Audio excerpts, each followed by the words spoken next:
Jesus conduz os discípulos ao extremo norte da Palestina, até Cesareia de Filipe, a cidade ainda em construção naquele período. Foi ampliada por Filipe, filho de Herodes, e recebera esse nome em homenagem ao imperador romano, distinguindo-se de Cesareia Marítima, edificada pelo seu pai às margens do Mediterrâneo.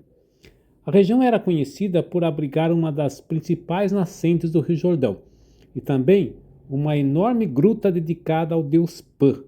A religiosidade popular considerava aquela caverna uma espécie de porta de entrada para o mundo dos mortos, cenário que confere ainda maior força às palavras pronunciadas por Jesus. É nesse ambiente marcado pelo paganismo que Jesus pergunta aos discípulos: quem dizem os homens ser o Filho do Homem? A resposta revela uma profunda incompreensão. Uns o identificam como João Batista, cuja morte recente alimentava a expectativa popular de que um mártir pudesse voltar à vida.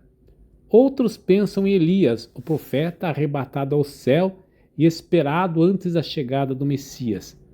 Há ainda quem o associa a Jeremias, personagem envolto em tradições populares, que afirmavam sua permanência misteriosa até os tempos finais, ou simplesmente alguns dos profetas antigos. Todas as respostas têm algo em comum. Olhem para trás. O povo enxerga Jesus apenas como um retorno de grandes figuras do passado. Não percebe a novidade absoluta de sua pessoa. Jesus não é apenas mais um profeta, é o Filho de Deus feito homem. E então Jesus torna a pergunta muito mais pessoal. E vós, quem dizeis que eu sou? A questão é dirigida a todos, mas apenas um discípulo toma a palavra: Simão. Seu nome significa aquele que ouve. Já Pedro é um apelido que Jesus lhe havia dado. Ao longo dos evangelhos, esse discípulo aparece frequentemente dividido entre grandes demonstrações de fé e momentos de fraqueza, impulsividade e incompreensão. Sua resposta marca um ponto decisivo. Tu és o Cristo, o Filho do Deus vivo. Pela primeira vez, um discípulo reconhece que Jesus é muito mais do que o esperado descendente de Davi. Ele é o Filho de Deus. Jesus declara a Simão bem-aventurado, pois essa confissão não nasceu de sua inteligência ou experiência, mas foi revelada pelo próprio Pai. Em seguida, chama-o de filho de Jonas, expressão que pode recordar o profeta Jonas, homem que inicialmente resistiu ao chamado divino, quis fazer o contrário do que Deus pediu, mas acabou cumprindo a missão recebida. Também Pedro conhecerá momentos de fraqueza e conversão antes de confirmar definitivamente aos seus irmãos sua fé. Na verdade, vem uma das passagens mais debatidas do Novo Testamento. Tu és Pedro, e sobre esta pedra edificarei a minha igreja. O fundamento último da igreja é sempre Cristo, como ensinam os diversos textos do Novo Testamento. No entanto, Cristo quis associar Pedro de maneira singular à construção desta comunidade.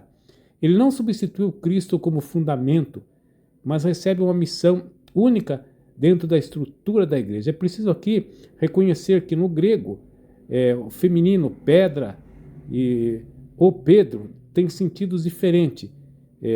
O sentido de rocha e o sentido de lasca, de pedra, pedrisco. O fundamento da igreja é sempre o Cristo que é a rocha. Pedro é uma pedra nessa construção, ainda que muito importante. Sua missão vai se tornar ainda mais clara quando Jesus lhe entrega a chave do reino dos céus. No Antigo Testamento, as chaves simbolizavam a autoridade daquele que governa em nome do rei. Pedro recebe, portanto, um verdadeiro ministério de governo e de serviço, tornando-se o primeiro entre os apóstolos. É justamente nessa entrega das chaves que a teologia católica encontra o fundamento para o primado de Pedro. Por fim, Jesus afirma que as portas do inferno não prevalecerão contra ela. Diante da enorme gruta que muitos consideravam a entrada do reino dos mortos, a imagem ganha extraordinária força. Nem o poder da morte, nem as forças do mal serão capazes de destruir a igreja edificada por Cristo. A promessa não elimina as crises, perseguições ou pecados de seus membros, mas assegura que a igreja jamais será vencida. A expressão ligar e desligar pertenciam à linguagem dos rabinos e significavam autoridade para decidir, interpretar e aplicar a lei. No contexto cristão, esse poder manifesta a autoridade concedida à igreja para ensinar autenticamente a fé, disciplinar a comunidade e administrar os sacramentos sempre em comunhão com a vontade de Cristo. Amém.